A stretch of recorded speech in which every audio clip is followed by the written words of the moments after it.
Assalamualaikum warahmatullahi wabarakatuh. Hai para pencinta catur dan para catur mania, selamat datang kembali di Legenda Catur Dunia. Tim catur Indonesia gagal mempersembahkan emas di nomor catur rapid atau catur cepat perorangan. Padahal kita kemarin bisa berharap pada Grandmaster Megaranto dan International Master Azzara Jodi karena sudah masuk semifinal kawan. Tapi sayangnya di semifinal Megaranto dikalahkan oleh unggulan tuan rumah Vietnam, sedangkan Azzara Jodi dikalahkan oleh pemain Singapura. Tapi jangan khawatir kawan, masih ada 3 nomor lagi yang akan dipertandingkan, yaitu perorangan Blitz, beregu rapid, dan beregu Blitz.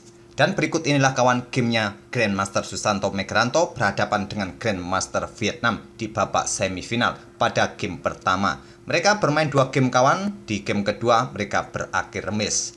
Di sini pada game pertama Megaranto berkesempatan pegang putih mengawali dengan pion E4 dibalas dengan pion E5. Kuda F3, kuda C6, gajah B5, Ruy Lopez opening dari Megaranto. Hitam atau Nguyen memilih variasi pertahanan Berlin, kuda F6. Dan di sini ada 2 pilihan utama bagi putih untuk menghadapi Berlin defense ini. Pilihan utama rokade pendek ataupun pion D3 kawan, men-setting permainan dengan settingan yang kalem untuk membackup pion E4 dari ancaman kuda hitam. Megaranto memilih rokade pendek, artinya dalam permainan seperti ini menawarkan pion E4-nya bisa dipukul oleh kuda dan membuka permainan di petak pusat yang biasanya akan menghasilkan permainan endgame yang lebih cepat jika ingin bermain dengan Berlin endgame kawan. Hitam melanjutkan ambil pion E4 dan pion D4. Ada juga yang men-setting beteng E1 terlebih dahulu kawan, menyerang pion pusat. Biasanya tidak di backup lagi dengan pion D5, kuda ini akan mundur ke petak D6 mengancam gajah terang. Di sini kuda bisa ambil pion yang ada di peta E4 terlebih dahulu. Tidak akan berani kuda ambil gajah karena kuda pukul kuda dengan tempo open skak, menterinya akan tewas. Biasanya pada posisi seperti ini kuda pukul kuda dilanjut dipukul balik oleh beteng atau gajah E7. Selanjutnya gajah ini akan ditarik mundur ke F1 kawan. Rokade oleh hitam, pion D4. Di sini terjadi pertukaran kuda bisa dilanjutkan oleh hitam, kuda satunya lompat ke F5 bisa jadi, gajah ke F6 pun juga bisa jadi kawan. Kita kembali ke langkah aslinya tadi. Pada posisi ini saat pion sudah diambil oleh kuda hitam, Megaranto langsung bermain dengan pion D4. Ini mengindikasikan Megaranto ingin bermain Berlin endgame lebih cepat kawan. Dan hitam menarik mundur kudanya ke D6. Dan pion pukul pion, lanjut Megaranto mengancam kuda atau menyerahkan gajahnya untuk sementara. Tapi kelanjutan di beberapa langkah berikutnya, yang pukul gajah atau kuda ini nanti bisa tewas juga kawan. Dalam permainan Berlin endgame kawan, biasanya gajah ini terlebih dahulu untuk pukul kuda C6. Setelah dipukul balik oleh pion D, barulah pion pukul pion. Kuda akan ke peta F5, terjadi pertukaran menteri seperti ini. Dan putih di langkah berikutnya bisa melanjutkan kuda C3, beteng D1 skak atau bermain dengan pion-pion mayoritas di sayap raja ini menghadapi 3 pion minoritas di sayap raja hitam ini kawan. Itulah kelanjutan Berlin endgame yang sangat terkenal antara Kasparov versus Vladimir Kramnik kawan.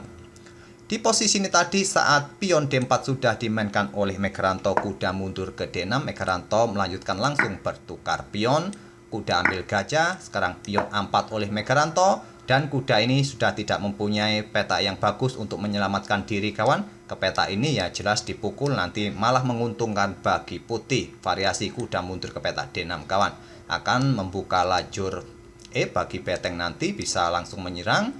Dan juga memberikan tempo bagi pengembangan gajah gelap. Kuda pun juga siap bergerak. Di sini hitam memilih langkah utama yaitu kuda ke D4 menyerahkan kembali kelebihan perwiranya. Dipukul oleh kuda putih. Terjadi pertukaran kuda kembali, dipukul balik oleh menteri, selanjutnya pion D5. Di sini kawan putih bisa saja melakukan end passen seperti ini, tapi dengan variasi end passen seperti ini, kebanyakan permainan akan berakhir lemis lebih awal kawan. Karena akan dipukul balik oleh menteri hitam, biasanya putih akan melakukan skak-skak yang berulang seperti ini kawan. Dan permainan akan berakhir remis, biasanya kebanyakan seperti itu. Jadi saat pion D5 tadi dimainkan oleh hitam, tidak dipukul menggunakan end passen, Megaranto tidak ingin bermain remis, dia ingin menang, melakukan pengembangan kuda C3-nya dan pion C6 untuk memperkuat bangunan pionnya kawan. Di sini menteri mundur ke D3, pion G6 ingin mengeluarkan gajah di Viagento, rokade, mungkin itulah langkah berikutnya dari hitam. Beteng E1, gajah G7, dan di sini kuda bergerak ke E2. Pada posisi seperti ini tadi kawan, di game-game sebelumnya, gajah berkembang ke peta E3 merupakan pilihan utama. Ada juga yang bermain dengan pion B3, menteri bergeser ke G3, atau manuver kuda ke peta E2 langsung. Di sini tadi Megaranto memilih beteng E1 dan ini merupakan ide atau langkah baru yang belum pernah dimainkan sebelumnya di langkah ke-12 ini. Gajah G7 oleh Nguyen, kuda E2 memblokade dukungan bagi pion, artinya mencoba membuat trik kecil di sini Megaranto, tapi tidak dilayani dengan langkah gajah ambil pion, dia memilih untuk rokade. Kalaupun langsung diambil bahaya kawan, kuda akan bergerak otomatis, gajah ini dalam posisi pin, pion F4 akan siap dimainkan, gajah akan tewas. Oleh karena itulah hitam memilih mengamankan rajanya terlebih dahulu dan di sini kuda bergerak ke peta D4. Itulah tadi menteri bergerak mundur ternyata menyiapkan peta bagi kuda bermanuver ke peta D4 ini.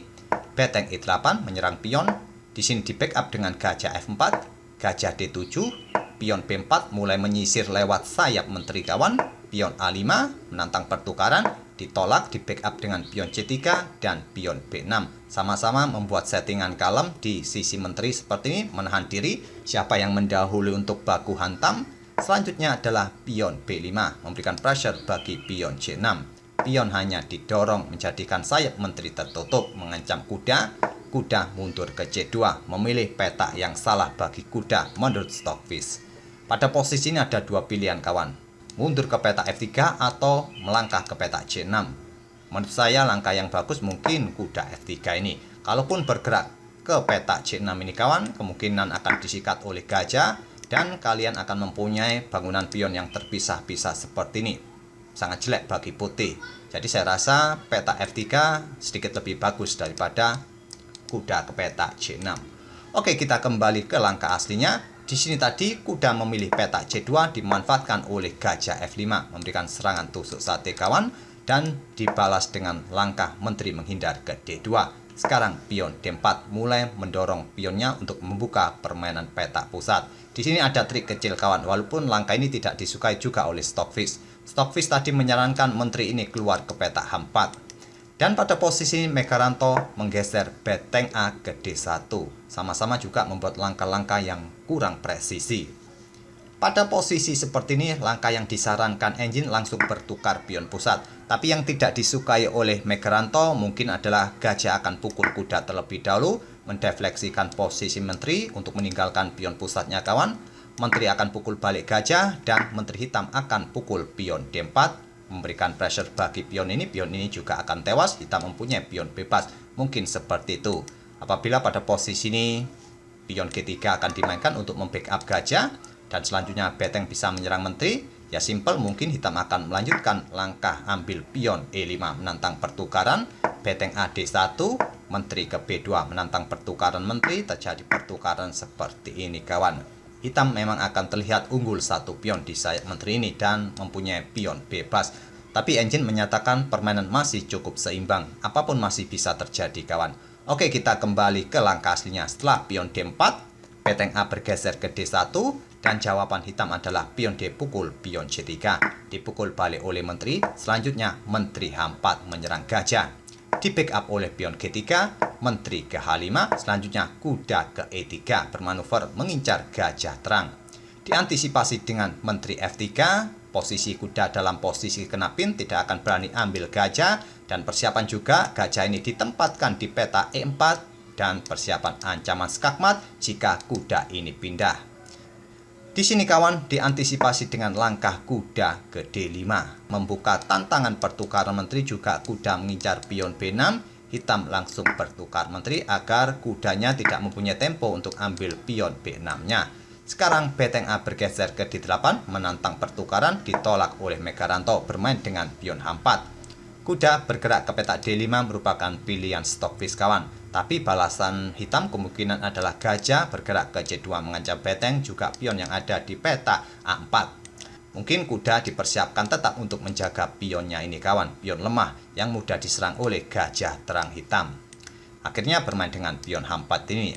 Selanjutnya hitam membalas dengan pion H6 melewatkan sesuatu langkah yang sangat penting. Harusnya gajah langsung bergerak ke petak C2, merupakan pilihan terbaik versi Stockfish kawan. Hampir sama seperti yang saya tunjukkan tadi. Jika beteng ini berbalik mengancam gajah, gajah akan mundur. Jika diancam lagi, pion C4 akan dimainkan dan gajah akan mendapatkan kontrol penuh di petak D1 untuk menghadang pergerakan beteng ini kembali kawan, dan kontrol lajur D akan didapat penuh oleh hitam. Oke, kita kembali ke langkah aslinya lagi kawan. Setelah pion H4, pion H6 dimainkan oleh Nguyen, pion F3. Berturut-turut Mekaranto membuat langkah-langkah yang kurang presisi. Langkah utama tadi kuda ke petak D5 menurut engine. Di sini dimanfaatkan oleh hitam bertukar beteng, dipukul balik. Selanjutnya adalah pion G5 membuat penawaran pion gratis kawan. Pion H pukul pion G5, dipukul balik oleh gajah, tapi hitam juga mendapatkan pion yang ada di petak E5 ini.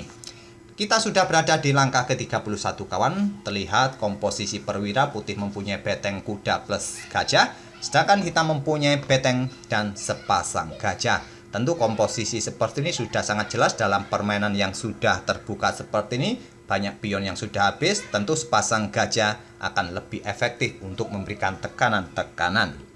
Mekaranto melanjutkan dengan kuda D5. Langkah terbaik tadi adalah kuda ke petak E4 untuk menjaga pionnya jika terjadi pertukaran seperti ini. Dan selanjutnya gajah ini ambil pion yang ada di petak G3. Kalian bisa melakukan serangan dengan beteng untuk menantang pertukaran beteng seperti ini kawan. Dan selanjutnya ya mungkin gajah akan bergerak ataupun mendorong pion C4-nya. Kemungkinan permainan masih bisa remis dengan komposisi seperti ini kawan. Apapun masih bisa terjadi karena posisi gajah putih ini juga bersiap untuk menghajar pion-pion hitam kawan. Masih bisa remis dengan permainan seperti ini. Tapi kita lihat tadi kuda ke D5 dimainkan oleh Mekaranto untuk mengincar pion B6, dan di sini gajah terang terlebih dahulu mengancam beteng. Beteng naik ke D2 dan gajah terang ambil pion A4. Selanjutnya gajah F6 berharap terjadi pertukaran gajah di sini dan mendapatkan beteng. Tentu saja tidak dilayani oleh hitam kawan. Bermain dengan ambil pion B5. Langkah terbaik tadi adalah gajah ini ambil pion G3 terlebih dahulu. Tapi di sini tadi gajah terang ambil pion B5 untuk menciptakan 3 pion yang terkoneksi. Dan selanjutnya di sini pion F4 mengancam gajah kawan, dan gajah ke D4 skak bukan pilihan terbaik. Pilihan terbaik adalah bertukar gajah, dipukul balik oleh kuda skak, raja F8, kuda ambil beteng, dan dipukul balik oleh gajah, memberikan jalan bagi pion-pion untuk didorong maju kawan. Permainan masih cukup seimbang, kemungkinan juga bisa berakhir miss. Mungkin karena tidak ingin kehilangan beteng kawan, jadi saat pion F4 ini dimainkan oleh Mekaranto, Nguyen melangkah gajah ke D4 skak, membuka akses bagi beteng meluncur ataupun menantang pertukaran gajah gelap di sini kawan, merelakan satu pionnya. Diterima oleh Mekaranto dan tidak langsung dipukul balik oleh pion. Hitam meluncurkan betengnya ke I1 skak, raja ke F2, beteng F1 skak, raja ke G2 untuk memancing gajah melakukan pin-pinan terhadap kuda, tapi betengnya nanti tewas karena tidak atau ditinggalkan oleh gajahnya kawan. Langkah terbaik tadi raja langsung naik ke petak E3. Dan di sini pion ambil gajah. Mekaranto tidak langsung pukul kawan, yang merupakan pilihan utama menggeser betengnya ke B2 mengancam gajah ini. Dan di sini gajah bergerak ke D3, bukan pilihan terbaik. Pilihan terbaik adalah mendorong pion kawan untuk segera dipromosikan. Kemungkinan putih akan ambil pion yang ada di peta B6 ini. Selanjutnya di sini ya hitam bisa menggeser gajahnya terlebih dahulu untuk menghindari ancaman beteng. Selanjutnya pion ini siap didorong. Mungkin di sini kuda akan kembali ke D5, pion A4 dan seterusnya. Mungkin bisa jadi seperti ini kawan. Dan di sini nanti pion ini bisa dipromosikan dan seterusnya. Tapi di sini tadi gajah D3 dimainkan oleh Nguyen dan Mekaranto menggeser betengnya kembali ke D2. Gajah mundur ke A6, selanjutnya kuda ambil pion B6. Beteng langsung ambil pion ini masih menjadi pilihan utama, tapi Mekaranto ingin memecah pion hitam ini di sayap menteri kawan. Selanjutnya beteng ke B1 menyerang kuda, kuda mundur ke D7, dan beteng naik ke B4 untuk persiapan menjaga pion juga mendukung pion satunya. Kuda ke E5, di sini pion A4. Beteng A2 mencegah pergerakan pion kawan, dan pion F6. Kuda ke D7, raja F7, kuda ke C5 mengincar pion ini kawan, dan gajah B5. Selanjutnya raja putih F3. Raja bergerak ke F2 merupakan peta yang bagus, dan di sini beteng C4 mengancam kuda. Kuda salah memilih peta kawan, peta B7, tapi juga tak punya peta yang bagus lagi bagi kuda ini kawan. Kalaupun sekarang menghindar ke peta E4, maka gajah bergerak ke peta C6 mengepin kuda ini kawan. Jadi Megaranto memilih dengan langkah kuda ke peta B7, sama saja gajah bergerak ke C6 skak. Di langkah berikutnya kuda akan tewas dan putih tidak mempunyai harapan lagi untuk membendung laju-laju pion hitam ini kawan. Di posisi ini Megaranto menyerah di langkah ke-48. Memang dalam permainan endgame terbuka kawan, gajah selalu unggul. Bisa menyerang lewat jarak jauh, menjaga pion-pionnya dari jarak jauh. Itulah keunggulan gajah dalam permainan endgame yang terbuka. Itulah kawan game pertama antara Megaranto versus Nguyen. Pada game kedua, mereka bermain remis, otomatis Megaranto harus kalah, mengubur impiannya untuk mencapai final.